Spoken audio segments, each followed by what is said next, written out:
to be refrigerated. Okay. And you get down the refrigerator. Okay.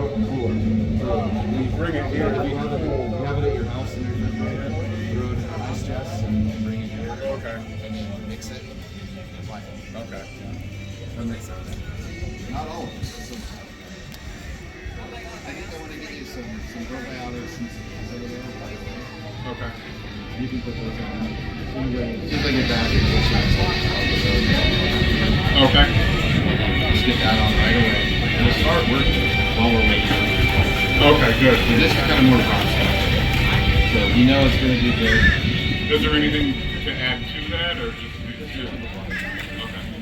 And you can't mix them until you're ready to use them.